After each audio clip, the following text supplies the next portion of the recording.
இந்த செடிகள்ல பூ, பிஞ்சு, பழம் எல்லாமே இருக்குது. இதுதான் நம்ம நர்சரியோட ஸ்பெஷாலிட்டி. இப்போ இதுலேயும் கூட பார்த்தீங்கன்னா, மேலே கூட இருக்குது பாருங்கள். இந்த செடியில் கூட பிஞ்சுகள் இருக்குது. எவ்வளோ பெருசாக இருக்குங்கிறதையும் பாருங்கள். பழங்களுடைய சைஸ் பார்த்தீங்கன்னா ரொம்ப ஆச்சரியப்படுற அளவுக்கு இருக்கும். பாருங்கள், ஒரு கிளையில் எவ்வளோ பிஞ்சுகள் இருக்குது, பழங்கள் இருக்குன்னு பாருங்கள்.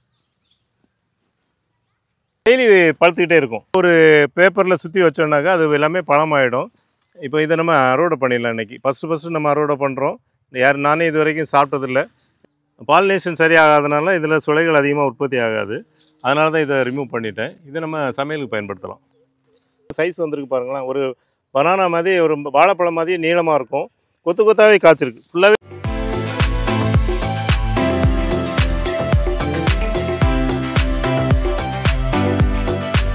வணக்கம். நம்ம சென்னை கூடுவாஞ்சேரியில் இருக்கக்கூடிய கிரீன்லேண்ட் நர்சரி மூலமாக நிறைய பழச்செடிகளை, எக்ஸாட்டிக் ஃப்ரூட்ஸ் எல்லாம் செடிகளாக சேல்ஸ் பண்ணிகிட்டு இருக்கோம்.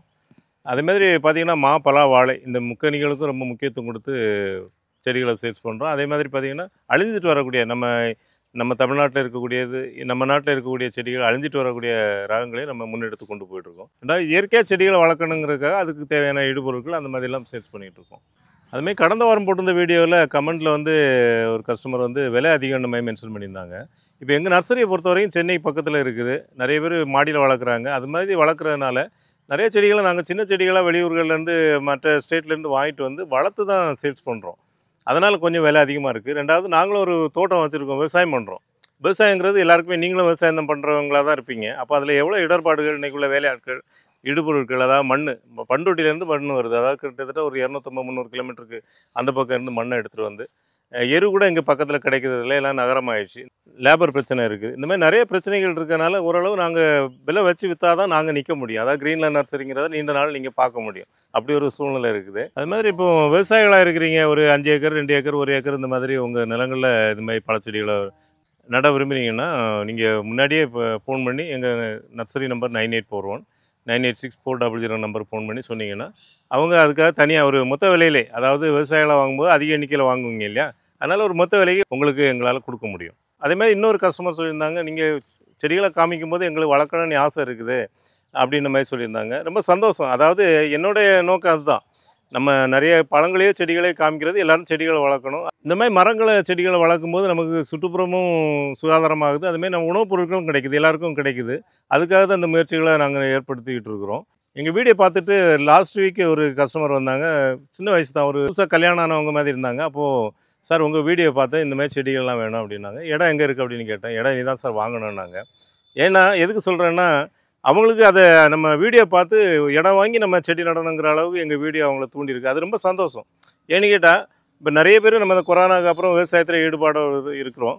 அதனால் எல்லா பழங்கு வகைகள்லாம் நமக்கு இயற்கையாக கிடைக்குது. இந்த விவசாயமும் டெவலப் ஆகும்போது நாட்டில் பசி பட்டினியும் குறையும். இப்போ எங்கள் தோட்டத்தில் வச்சுருக்க செடிகளில் நிறைய செடிகளில் காய்கள் வந்திருக்கு. அதாவது நம்ம செடியாக காமிக்கும்போது அதனுடைய ஒரு தன்மை தெரியாது.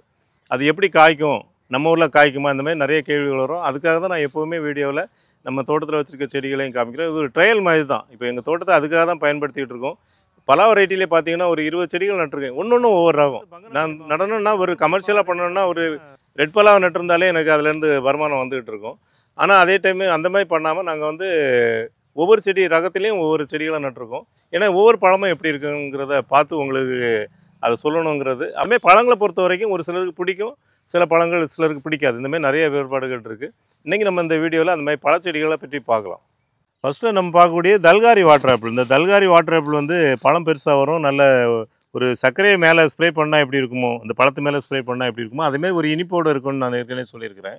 அதேமாதிரி தான் இருக்கும். இதில் பார்த்திங்கன்னா இந்த செடிகளில் பூ, பிஞ்சு, பழம் எல்லாமே இருக்குது. இதுதான் நம்ம நர்சரியோட ஸ்பெஷாலிட்டி. இப்போ இதுலேயும் கூட பார்த்திங்கன்னா மேலே கூட இருக்குது பாருங்கள். இந்த செடியில் கூட பிஞ்சுகள் இருக்குது. எவ்வளோ பெருசாக இருக்குங்கிறதையும் பாருங்கள். பழங்களுடைய சைஸ் பார்த்திங்கன்னா ரொம்ப ஆச்சரியப்படுற அளவுக்கு இருக்கும். இந்த தல்காரி வாட்டர் ஆப்பிளுடைய தன்மை இதுதான். இதான் நான் உங்களுக்கு இந்த வீடியோவில் காமிக்கிறேன். செடிகளையும் காமிக்கிறேன். இதில் பெரிய செடிகளும் இருக்குது, சின்ன செடிகளும் இருக்குது. இந்த சின்ன செடிகளாக இருக்கும்போது நம்ம 300 ரூபாய்க்கு கொடுக்குறோம். பெரிய செடிகளாக இருக்குது, அதனுடைய வளர்ச்சியை பொறுத்து, அதனுடைய கவர் சைஸை பொறுத்து நம்ம சேல்ஸ் பண்ணுறோம். இப்போ இந்த பழங்களையும் நம்ம அறுவடை பண்ணி சாப்பிட்டு பார்க்கலாம்.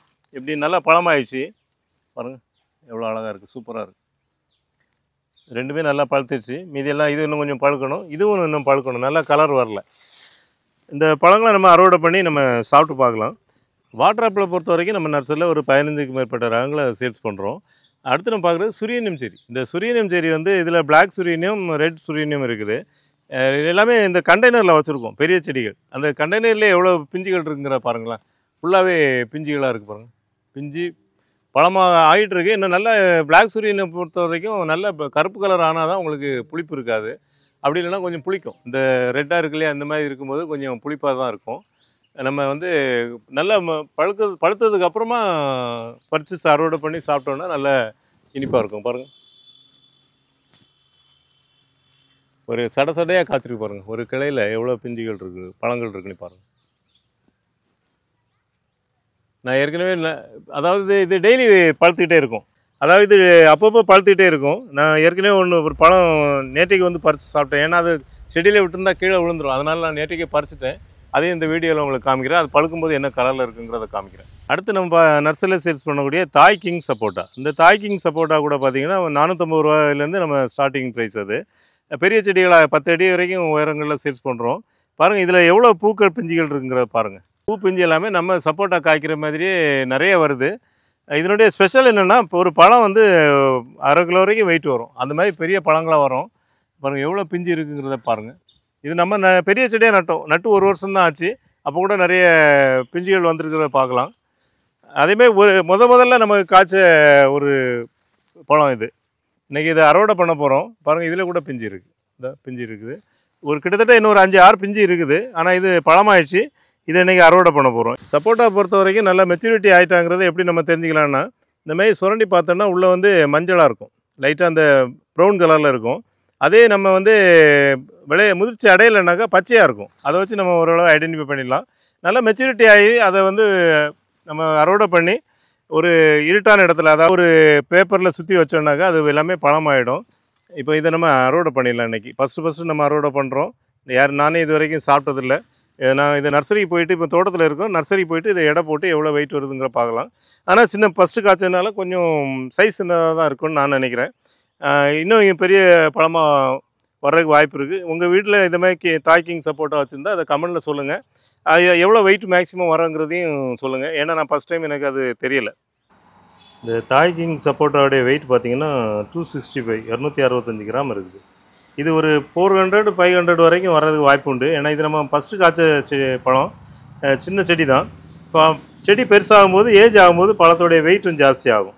அடுத்து நம்ம பார்க்குறது, நம்ம அதிகமாக நம்ம நர்சரியில் சேல் ஆகக்கூடிய ஒரு வியட்நாம் பலா. இந்த வியட்நாம் பலா 1 வருஷத்தில் காய்க்கும்னு சொல்லுவேன். இது கிட்டத்தட்ட ஒரு 2 வருஷம் ஆன செடி தான்.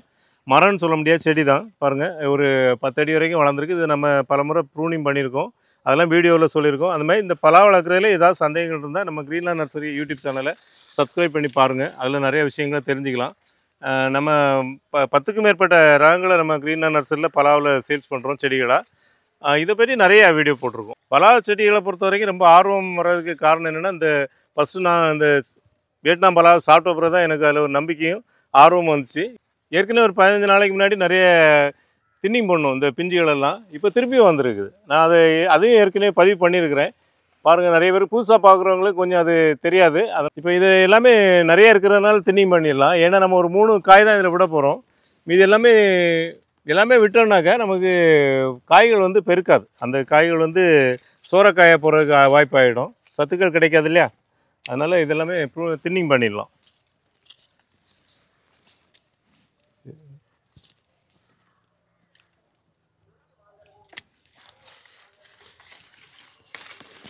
இந்த பலா செடிகளில் பிஞ்சுகள் வர்றதை பார்த்துட்டு நிறைய பேர் சொல்லுவாங்க, எங்கள் செடியில் நிறைய பிஞ்சுகள் வருது சார், ஆனால் காய்க்கலன்னு சொல்லுவாங்க, காய் நிற்க மாட்டாங்கன்னு சொல்லுவாங்க. இந்த மாதிரி ஆகிடும், கருப்பு ஆகிடுது அப்படின்னு சொல்லுவாங்க. பாருங்கள், லைஃப் முடிஞ்சோடனே இது மாதிரி ஃபங்கஸ் அட்டாக் ஆகிடும். இது வந்து ஆண் பூ, இது வந்து காய்க்காது, இது வந்து காயாக மாறாது. அதனால் இது மாதிரி ஆனால் அதுக்காக நீங்கள் கவலைப்பட வேண்டியதில்லை. பெண் பூக்கள் வரும்போது உங்களுக்கு அது காய் வரும். பொதுவாக வந்து விதை மூலம் போட்ட செடிகளில் வந்து காய்க்கணும்னா அது 5 முதல் 7 வருஷம் 8 வருஷம் கூட ஆகும். அதனால் நீங்கள் மற்ற விதை மூலம் உற்பத்தி பண்ண செடிகளில் உடனே பழத்தை எதிர்பார்க்காதீங்க. ஒட்டு செடிகளாக இருந்தால் 3 வருஷத்துலேருந்தே இப்போ காய்க்க ஆரம்பிச்சிடும். பாருங்கள், இது பெரிய காய் ஆகிடுச்சு. ஆனால் நம்ம இதை வந்து சமையலுக்கு பயன்படுத்தலாம். இந்த மாதிரி காய்கள் வந்ததுன்னா நம்ம அதை சமையல் பயன்படுத்தலாம். இதே ஏன் நான் செலக்ட் பண்ணேன்னா, இப்போ ஒரு 3 காய் தான் விட போகிறோம். அது போக எக்ஸ்ட்ரா இருக்குது. ரெண்டாவது இது ஒரு காரணம், இதில் சோரைக்காய் இந்த பாருங்கள், இது பெண்ட் ஆகுது பாருங்கள். இதில் சுளைகள் அதிகமாக இருக்காது. பாலினேஷன் சரியாகாதனால இதில் சுளைகள் அதிகமாக உற்பத்தி ஆகாது. அதனால தான் இதை ரிமூவ் பண்ணிட்டேன். இதை நம்ம சமையலுக்கு பயன்படுத்தலாம். இப்போ 2வது முறையாக எவ்வளவு பிஞ்சுகள் தின்னிங் பண்ணியிருக்கேன்னு பாருங்களேன். நிறையாவே பிஞ்சுகளை தின்னிங் பண்ணிட்டேன். ஏற்கனவே பண்ணதே உங்களுக்கு காமிக்கிறேன் இந்த வீடியோவில். அடுத்து நம்ம நர்சரியில் சேல் பண்ணக்கூடிய பனானா மா வெரைட்டி. இது ஒரு தாய்லாந்து வெரைட்டி. பாருங்கள், கொத்து கொத்தாக காய்க்குது. கூடுவாஞ்சேரியில் கொத்து கொத்தாக காய்ச்சிருக்கிறத நீங்கள் பார்க்கலாம். இந்த மாதிரி செடிகளை வந்து சின்ன செடிகளாக சேல்ஸ் பண்ணும்போது 450 ருபீஸில் சேல்ஸ் பண்ணுறோம். இது வெளியூர் ரகம், அதனால் நமக்கு அந்த ஒட்டு செடிகள் கிடைக்கிறது கஷ்டமாகுது. பாருங்கள் எவ்வளோ சைஸ் வந்திருக்கு பாருங்களேன். ஒரு பனானா மாதிரி, ஒரு வாழைப்பழம் மாதிரி நீளமாக இருக்கும். கொத்து கொத்தாவே காய்ச்சிருக்கு. ஃபுல்லாகவே செடிகள், இந்த செடியில் ஃபுல்லாகவே காய்கள் இருக்கிறத பார்க்கலாம். பிஞ்சுகள் நிறையாவே இருக்குது. இதில் எல்லா பிஞ்சுகளுமே நிற்காது. அதாவது இதில் ஒரு 50% பிஞ்சுகள் கொட்டிடும். எல்லாமே பிஞ்சுகள் நின்னாலும் நமக்கு காய் பெரிய சைஸாக வராது. அதனால் கொட்டுறதை பற்றி பிரச்சனை இல்லை. எந்த காய் கொட்டுங்கிறது தெரியாது. அதனால் நம்ம அதை ரிமூவ் பண்ணாமல் வச்சுருக்குறோம். இந்த மரத்தில் பார்த்தீங்கன்னா ஒரு பிரச்சனையும் இருக்குது. அதாவது இதில் உள்ள புழு இருக்குது. அதனால் வெளியே பக்கம் வந்து பிசின் வருது. இந்த பாருங்கள், இதில் பிசின் வருது தெரியுதா? இந்த மாதிரி உங்களுக்கும் பிரச்சனைகள் இருக்கும். மாந்தோப்பு வச்சுருக்கவங்களுக்கு இந்த மாதிரி பிரச்சனைகள் இருக்கும். வயலில் பார்க்கும்போது ஏதாவது தண்ணி நம்ம தோட்ட கழனிலேருந்து வெளியே போகுதா, எலி எதுவும் ஹோல்ஸ் போட்டிருக்கா, அந்த மாதிரிலாம் பார்ப்போம் இல்லையா? அது மாதிரி மாமரத்தையும் தண்டு பகுதியும் மெயினாக பார்க்கணும். ஏன்னா தண்டு பகுதியில் இந்த மாதிரி பூச்சிகள் வர்றதுக்கு வாய்ப்பு உண்டு. இந்த மாதிரி வந்ததுன்னா நம்ம பூச்சி மருந்து தான், ஏதாவது நோக்ரான் மாதிரி உள்ள பூச்சி மருந்து மேலே ஸ்ப்ரே பண்ணணும். இதுக்கு நம்ம ஆர்கானிக்காக பண்ணுறது கொஞ்சம் சரி பண்ணுறது கஷ்டம் தான். இப்போ நமக்கே ஒரு வியாதி வருதுன்னா, நமக்கு ரொம்ப முடியலைன்னா ஒரு ஆப்ரேஷன் பண்ணுற மாதிரி நம்ம செயற்கை பூச்சி மருந்துகளை பயன்படுத்துகிறது தப்பு இல்லை. ஃபுல்லாகவே இந்த போர்ஷனை ரிமூவ் பண்ணக்கூடாது. ரிமூவ் பண்ணாமல் இந்த மாதிரி இடங்களில் கொஞ்சம் லைட்டாக சுத்தம் பண்ணிவிட்டு அதில் நம்ம மருந்தை ஸ்ப்ரே பண்ணோன்னா அந்த பூச்சிகள் அப்படியே போயிடும். இந்த மாதிரி லைட்டாக தான் சுரண்டணும். ரொம்ப எடுத்திங்கன்னா அந்த மேலே உள்ள தண்டில் அடர்ந்து வந்துடும். அடர்ந்து வரும்போது என்ன ஆகுனாக்கா சத்துக்கள் மேலே போகாமல் செடிகளை காஞ்சி போகிறதுக்கு வாய்ப்பு உண்டு. இந்த மாதிரி ஓப்பன் பண்ணிக்கிட்டு மருந்து தடவி விட்டாலோ இல்லைன்னா ஸ்ப்ரே பண்ணி விட்டாலோ இந்த பூச்சிகள் கண்ட்ரோல் ஆகிடும். ஆரம்பத்தில் பார்த்துட்டா இதை சரி பண்ணிடலாம், இல்லை மரமே காலி ஆகிடும். அடுத்து நம்ம பார்க்குறது இமாமசந்து மாமரம். இந்த இமாமசந்து வெரைட்டி பார்த்திங்கன்னா நம்ம 200 ருபீஸ்லேருந்து சேல்ஸ் பண்ணுறோம்.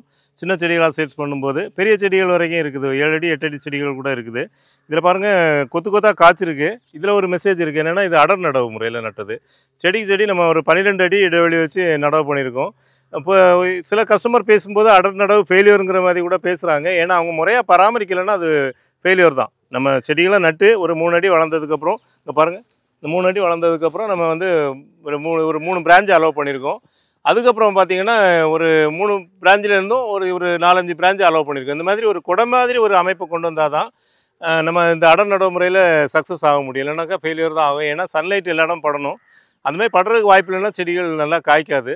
அடர் நடவு முறை பொறுத்த வரைக்கும் ஒரு சக்ஸஸ் தான். அது ஃபெயிலியர் நம்ம சொல்ல முடியாது. இது நம்ம நாட்டுக்கு வந்து ஒரு 25-30 வருஷம் ஆயிடுச்சு. ஆனால் இப்போ நமக்கு இட வசதி இல்லாதனால நிறைய பேர் ஒரு ஃபார்ம் ஹவுஸ் அந்த மாதிரி இடங்களில் நெருக்கமாக நடவு பண்ணுறாங்க. நடவு பண்ணால் கண்டிப்பாக அந்த கவாத்தை கரெக்டாக பண்ணணும். வருஷந்தோறும் கவாத்தை கரெக்டாக பண்ணணும்.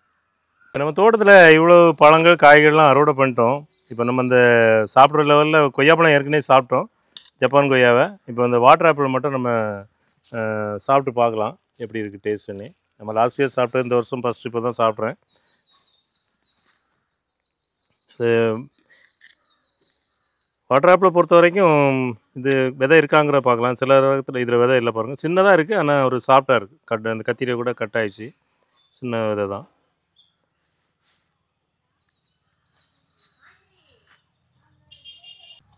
டேஸ்ட் எப்படி இருக்குங்கிற பார்க்கலாம்.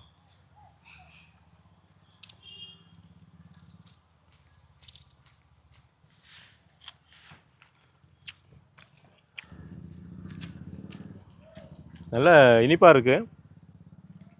சவுண்டு உங்களுக்கு கேட்குதா? கிறிஸ்பியாக இருக்குது, நல்லா கரகரன்னு சவுண்டு வருது. அதுலேயும் ஸ்பெசிஃபிக்காக இப்போது ட்ரெண்டாக இருக்குது இந்த வெரைட்டி தான். பல்காரி பால் சம்பா ரெண்டுமே நல்லா ட்ரெண்டாக போயிட்டுருக்கு.